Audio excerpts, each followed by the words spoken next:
आइए हम भजन संहिता 119 और 57 पद से 72 पद तक 71 पद 72 तक। यहोवा मेरा भाग है, मैंने तेरे वचनों के अनुसार चलने का निश्चय किया है। मैंने पूरे मन से तुझे मनाया है, इसलिए अपने वचन के अनुसार मुझ पर अनुग्रह कर। मैंने अपनी चाल चलन को सोचा और तेरी चेतावनियों का मार्ग लिया। मैंने तेरी आज्ञाओं के मानने में विलंब नहीं की। मैं दुष्टों की रस्सियों से बंध गया हूँ, तो भी मैं तेरी व्यवस्था को नहीं भूला। तेरे धर्म नियमों के कारण मैं आधी रात को तेरा धन्यवाद करने को उठूंगा।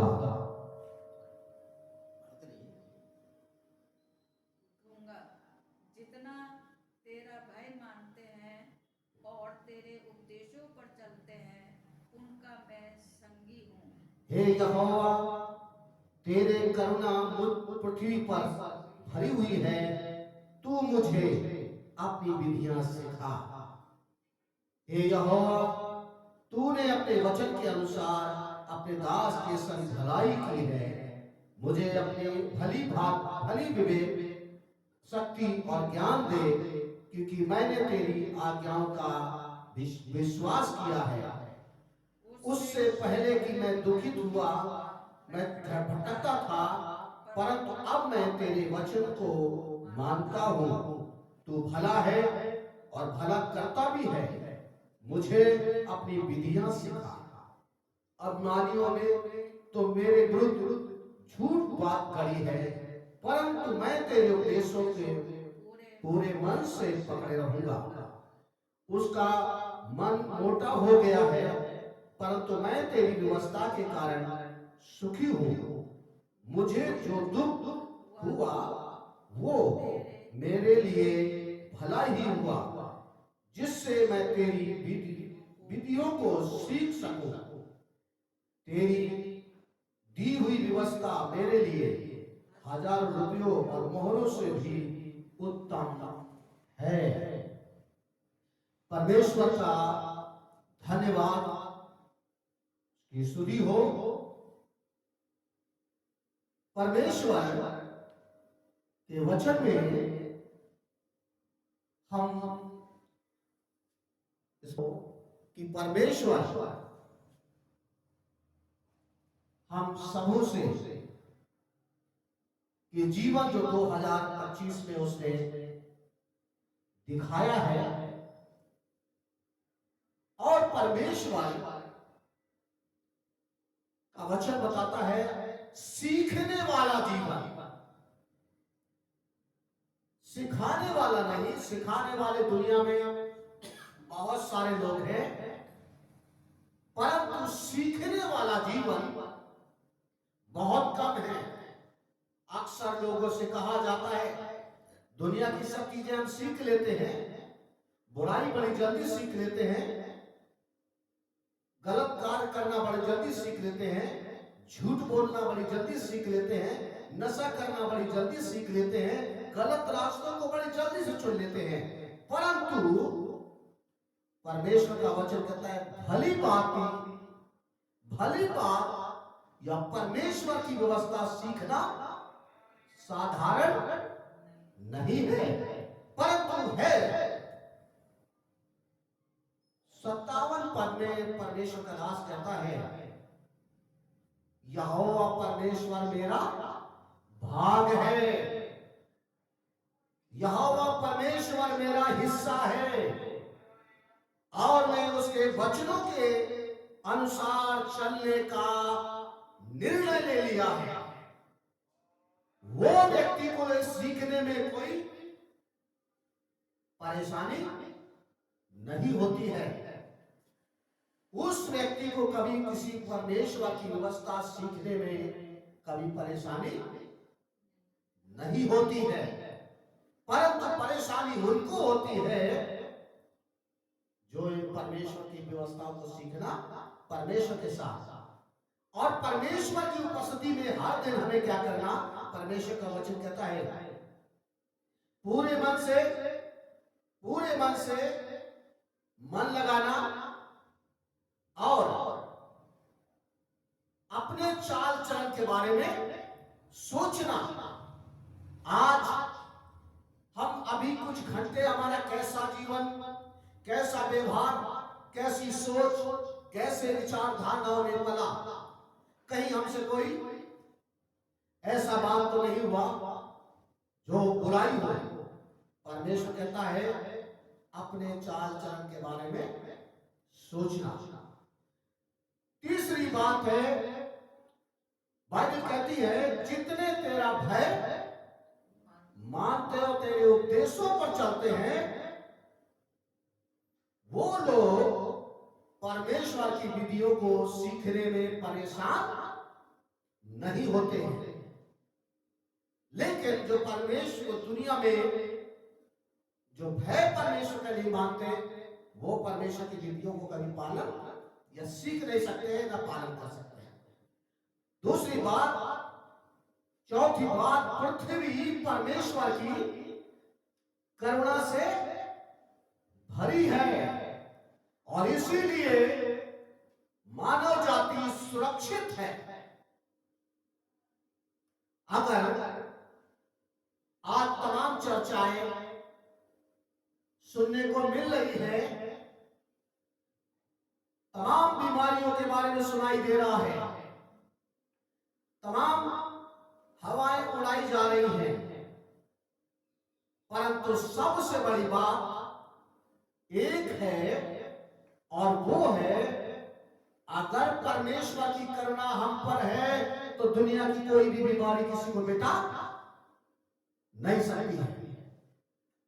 परमेश्वर के वचन में मैं आज व्यक्तिगत कुछ गवाहियों को वर्णन करते हुए, हम किसी को अपनी जिंदगी के बारे में घमंड नहीं कर सकते हैं, अपने जीवन में किसी भी बात पर घमंड नहीं कर सकते हैं, परंतु हम अपने जीवन में दीनता और नम्रता को प्राथमिकता निश्चय स्थान दे सकते हैं। परमेश्वर चाहे वो कोई भी क्यों ना हो, हर किसी में चाहता है कि वो परमेश्वर के साथ दीनता के साथ बना रहे। हर कोई परमेश्वर की दीनता अगर उसे नहीं पता है तो वो यीशु मसीह से पूछ ले कि वो मन में कैसा नम्र है और कैसा दीन है। नम्रता सीखना है तो यीशु से सीखे। परमेश्वर का वचन याकूब कहता है दीनता से परमेश्वर की अधीनता में बने रहो तो क्या करेगा, उचित समय पर तुम्हें वो विकसित जरूर बढ़ाएगा, उन्नत करेगा, आशीषित करेगा। परमेश्वर के वचन में मैं इस बात के लिए कि जब लोग निंदा कर रहे हैं, मन ही मन बाहर से खुश लेकिन अंदर, और पता चला कुछ दिन के बाद नो मोर, कुछ भी नहीं। अभी मैं देख रहा था और किसी ने कहा ये व्यक्ति कभी डॉक्टर हुआ करता था, लेकिन आज ये कूड़े के ढेर पर बैठा है।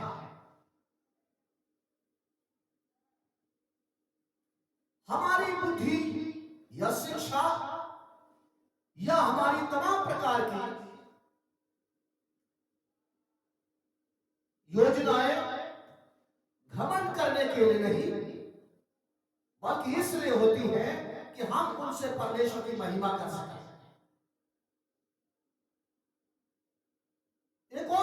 बारे में, एक बड़ा धनी व्यक्ति जिसके पास अपार संपत्ति और वो संपत्ति पर बड़ी घमंड की बातें करता था और लोग भी उसकी बात को, गलत भी बात को हाँ मान लेते थे, अच्छी समझते थे। और परमेश्वर का वचन बताता है एक दिन उसकी भी जिंदगी उस हाल में आकर खड़ी हो गई कि जीवन भर आंसुओं से। कहने का मतलब यह है, यदि हम अपने चाल और अपने सोच विचारों पर ध्यान ना दें तो हमारी जिंदगी कितनी भी महत्वपूर्ण क्यों ना हो, लेकिन वो कोई मायने नहीं रखती है।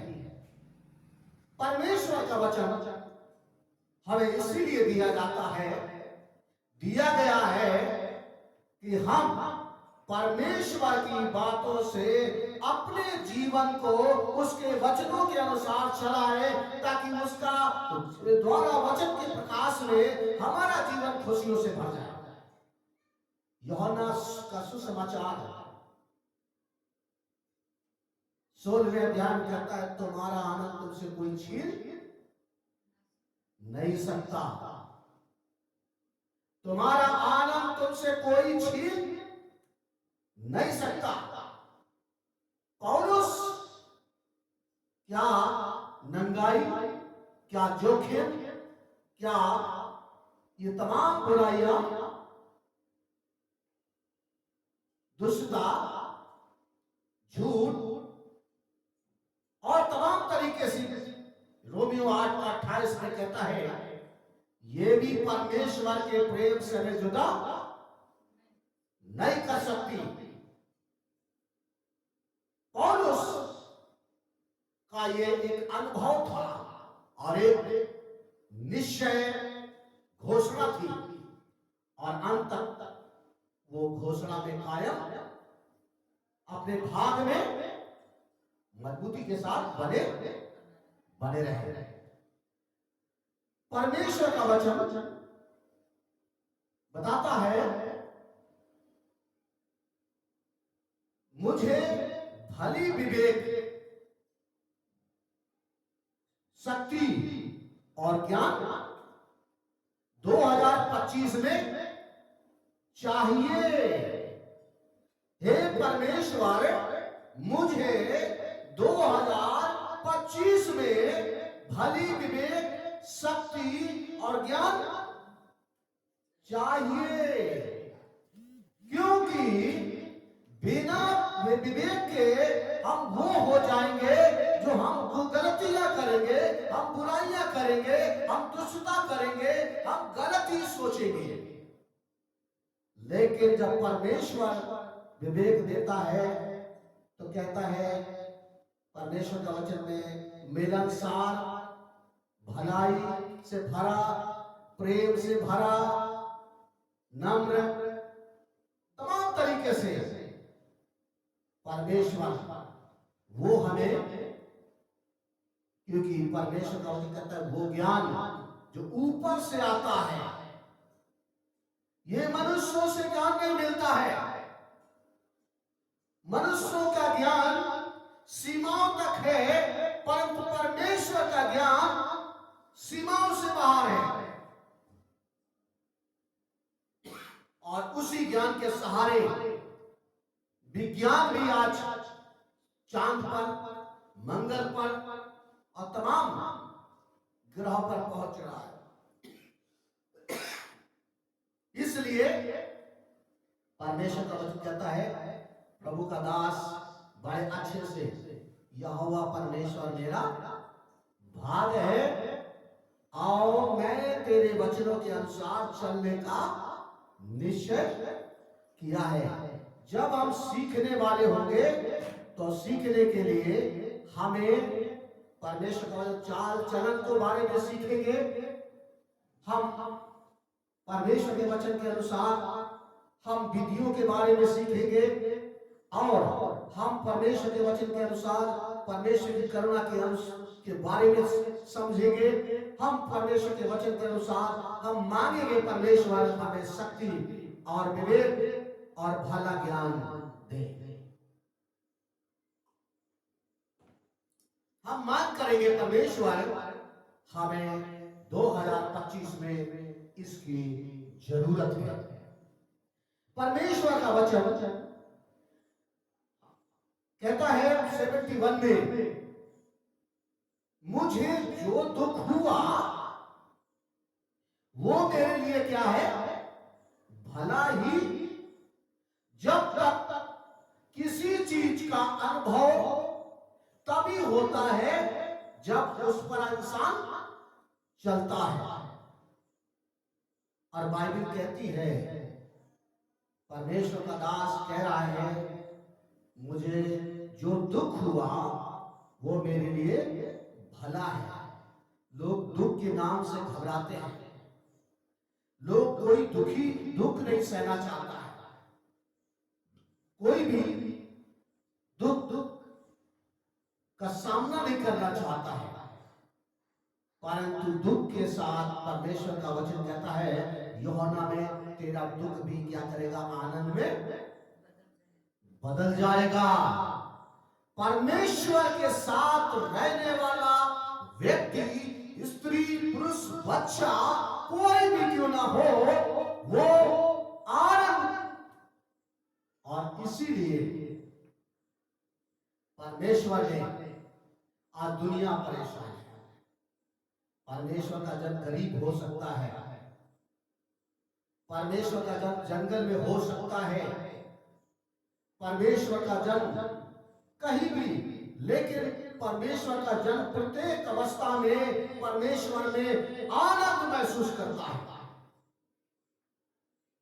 क्योंकि वो जानता है हमारी खुशी का राज वस्तु में नहीं है, संसार की भौतिक चीजें नहीं है। हमारा आनंद हमारा परमेश्वर है। पौलुस फिलिपियों 4 में और 4 में कहते हैं, प्रभु में सदा आनंदित, मेरे सलाह है तुम आनंदित रहो, लेकिन प्रभु में सदा आनंदित। ये नहीं कि तुम दुनियादारी में, चीजों में, बल्कि परमेश्वर हमें उन बातों में परमेश्वर आनंदित देखना चाहता है।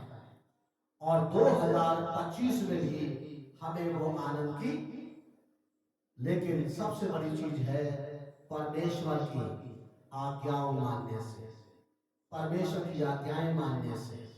परमेश्वर की आज्ञाओं को मानने से क्या होता है, परमेश्वर का वचन कहता है कि परमेश्वर जब आज्ञाएं मानते हैं तो परमेश्वर का कार्य, इच्छा, यीशु मसीह यूहन्ना में कहते हैं, जो मुझसे प्रेम रखता है वो मेरी आज्ञा को मानता है। वो आज्ञा जो परमेश्वर से प्रेम नहीं रखता, वो व्यक्ति कहीं परमेश्वर की बात को कभी मानेगा, वो तमाम उन चीजों को मानेगा जो उसे दिखाई दे रहा है। ऐसे कई लोगों को बारे में, और कई एक से मैंने कहा, और तब मुझे बड़ा अजीब लगा कि मुझे नहीं बताना चाहिए था, परंतु मेरे मन में कहने से कभी संकोच नहीं होता। और मैंने कहा तुम्हारा जीवन बहुत खतरे में है, बहुत खतरे में है। इससे बेहतर है कि आप अपने जीवन को क्या करें, सुधार लें। और इस बात के लिए जब उस ध्यान नहीं दिया और कुछ पल बात ऐसी समस्याओं में जकड़ गया कि वो हमेशा आंसुओं के साथ परमेश्वर का धन्यवाद देते हैं कि पिछले वर्षों में उसने जैसे अपने वचन में कहा था, मैं तुम्हारे साथ हूँ, संकट परेशानियों में तुम मुझे पुकारोगे, मैं तुम्हारी सुनूंगा और तुम्हें छुटकारा दूंगा। और आज 35 साल से भी परमेश्वर मेरे साथ भी कर रहा है, और वही परमेश्वर हम सब से भी कहता है कि परमेश्वर उनके जीवन में भी जो परमेश्वर को अपना भाग मानते हैं, परमेश्वर उनके जीवन में भी वही काम करने वाला है। क्योंकि परमेश्वर का वायदा है, परमेश्वर का वायदा है कि मैं तुम्हें कभी नहीं छोड़ूंगा। परमेश्वर जब मूसा की मृत्यु हो गई, एक अगुआ या एक संचालक दुनिया से चला गया और वो सोचने लगा अब मैं आगे क्या करूंगा, कैसे करूंगा। उसकी बुद्धि समझने में काम नहीं कर रही थी और तब उसने परमेश्वर को पुकारा। परमेश्वर ने कहा मत डर, मत डर, 2025 में मत डर, मैं तेरे साथ हूं, मैं तुझे धोखा नहीं दूंगा। बस केवल एक काम कर, मेरी व्यवस्था की बातें तेरे चित्त से उतरने ना पाए। उठते बैठते चलते फिरते काम करते हुए हर जगह मेरी व्यवस्था की बातें तेरे चित्त में हमेशा बनी रहे। परमेश्वर का वचन बाद में मूसा ने कितने मिस्र से लेकर के कनान तक कितने अद्भुत काम किए और जहां से छोड़ दिया परमेश्वर ने आगे कितने बड़े काम किए। योरों को शहरपना को गिरा दिया, कोई साधन नहीं उपयोग किए, केवल परमेश्वर की महिमा की। जैसा परमेश्वर कहता गया वो करते चले गए। जिस शहरपना के चारों तरफ दीवार पर 49 घोड़े एक साथ दौड़ सकते थे, इतनी तगड़ी दीवार को परमेश्वर ने गिरा दिया। परमेश्वर का वचन कहता है यहोशू ने समुद्र से क्या नाम है यरदन में जब पैर रखे, यरदन भी थम गई, उल्टा बहने लगी। परमेश्वर का वचन बताता है यहोशू ने उसके हाथ बढ़ाया और कहा सूरज ने भी थम गया, 24 घंटे तक थमा रहा। परमेश्वर ने वो काम करना छोड़ नहीं दिया। परमेश्वर सामर्थी है। परमेश्वर अपने लोगों के साथ जहां भी जाते थे लोगों के मन में भय समा जाता था। वो भय आज भी लोगों में कायम है। पर दुनिया जाए कोई फर्क नहीं पड़ती है, परमेश्वर का जब कहीं भी जाए तो दुनिया हिलने लगती है। क्यों? परमेश्वर ने कहा परमेश्वर का जब जहां कदम रखेंगे वहां परमेश्वर अपना काम करेगा। मैं परमेश्वर के वचन के लिए धन्यवाद देता हूं जो हमसे और आपसे कहता है कि परमेश्वर का वचन कहता है मैंने अपना भाग परमेश्वर को बनाया है और उसके वचन के अनुसार चलने का निर्णय परमेश्वर 2024 में हमें लेके चला तो 2025 में भी हम उसके वचन में चलेंगे और पूरी रीति से उस पर मन लगाना, वचन के और अपने चाल चलन को सोचते हुए देखते हुए, ताकि उसकी चेतावनियों से एक मार्ग में ताकि हम सीखते जाएं और बढ़ते जाएं। प्रभु हमारे कदमों को जब रखेंगे वो अच्छे और परमेश्वर का करुणा जो इस पृथ्वी पर है आकाश में है उस करुणा से हम भरे रहेंगे। परमेश्वर का वचन कहता है वो विवेक, भला विवेक, वो शक्ति, वो ज्ञान जो परमेश्वर आज्ञाओं को मानने वालों को देता है, परमेश्वर अपने वचन के अनुसार इस वर्ष में भी हर एक उस व्यक्ति को देगा। हमें कोई प्रॉब्लम आती है, हमें दाएं बाएं झांकने की जरूरत नहीं है। परमेश्वर के वायदे को जो यशायाह 41:10 में कहता है, और वहां लिखा है यशायाह 41:10 में, मत डर, मैं तेरे संग हूं, तू दाएं बाएं मत भाग, क्योंकि मैंने तेरा हाथ पकड़ रखा है और तुझे दृढ़ करूंगा और संभाले रहूंगा। परमेश्वर, लोग किसी को कोई किसी को नहीं संभाल सकते हैं, लेकिन परमेश्वर सब कुछ, बाइबल कहती है वो अपने वचन के अनुसार सब कुछ संभालता है। परमेश्वर अपने वचन से सब कुछ संभालता है, नियंत्रण करता है, और वही वचन हमें और आपको देता है ताकि हम उस वचन से द्वारा से हमारे जीवन, हमारी सोच, हमारा व्यवहार, हमारी बातचीत, हमारा सोचना सब कुछ परमेश्वर की इच्छा के अनुसार हो। और आज की सुबह में परमेश्वर से हमारी यही प्रार्थना है, यही आशा है कि परमेश्वर ने जो काम पिछले वर्षों में किए हैं उससे बढ़कर वर्ष 2025 में करेगा,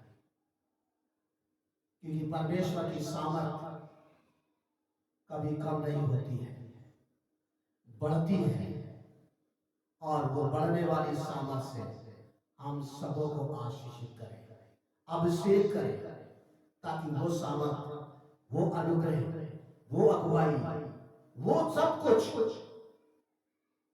जब परमेश्वर की करुणा हमारे पास, और जब परमेश्वर किसी के लिए मन में करुणा डालता है तो वो डालने से पहले उस योग्य बनाता है। क्यों? इसलिए ताकि परमेश्वर की करुणा हमारे जीवन में बड़े अच्छे प्रभाव के साथ, बड़े सामर्थ्य के साथ काम करे और प्रभु को महिमा मिले। परमेश्वर की करुणा हम सब के जीवन में बड़े प्रभाव के साथ, बड़े सामर्थ्य के साथ और बड़े अच्छे से, ताकि प्रभु की इच्छा मेरे और आपके जीवन में पूरी हो।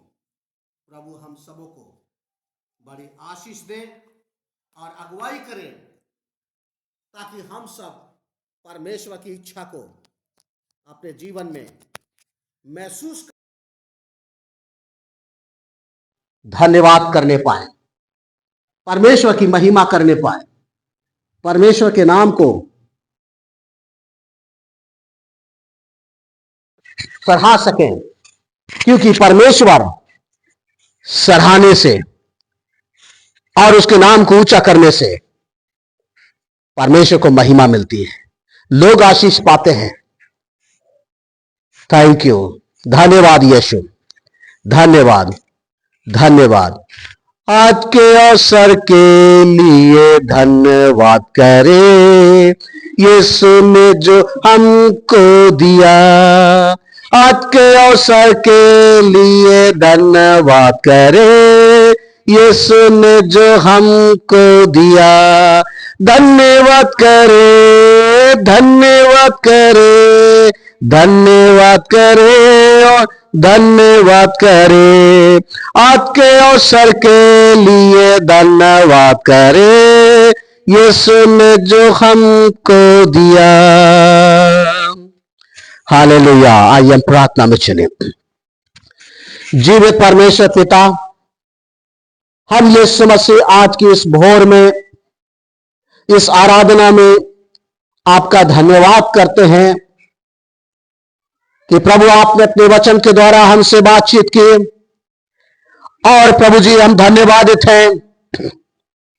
आपका वचन कहता है कि यहोवा परमेश्वर मेरा भाग है, और मैंने निश्चय किया कि तेरे वचन के अनुसार चलने का। होने दे पिता परमेश्वर, यह वर्ष तेरे वचन की आज्ञाओं में, और जहां भी हम अपने आप को देखते हुए अपने चाल चलन को सोच करके कि कहीं हमसे कोई त्रुटि ना हो, हमें ऐसा मन, ऐसा हृदय, ऐसे विचारों से आशीषित करें। दुआ करना चाहते परमेश्वर, आज प्रभु जितने लोग तमाम प्रकार के दुख में है, पीड़ा में है, परेशानी में है, बंधनों में है, निराशाओं में है, तमाम प्रकार की शक्तियों के अधीन है, वो यीशु के नाम से छूटे और वो कह पाए जो दुख हुआ निश्चय वो भला हुआ। यदि ये ना आता तो मैं आज इस सच्चाई को ना समझ पाता। परमेश्वर की सामर्थ प्रभु जी हम धन्यवाद देते हैं। वो ज्ञान, वो शक्ति, वो भला विवेक जो हमें इस वर्ष में हम सबको चाहिए, हर एक अपने मांगने वालों को आशीषित करें और हर एक से अपनी महिमा लें। धन्यवाद परमेश्वर, जो दुर्बलता में है प्रभु उनके लिए भी हम प्रार्थना करते हैं कि वो उस दुर्बलता में से उठकर खड़े हो और तेरी महिमा कर सकें। जो परेशानियों में निराशाओं में है वो उनसे बाहर निकलें और वचन के प्रकाश में अपने आप को वो देख सकें, महसूस कर सकें। धन्यवाद परमेश्वर सारी बातों के लिए, आशीषों के लिए, अच्छी अगुवाई के लिए। सब कुछ प्रभु यीशु के नाम में। आमीन, आमीन।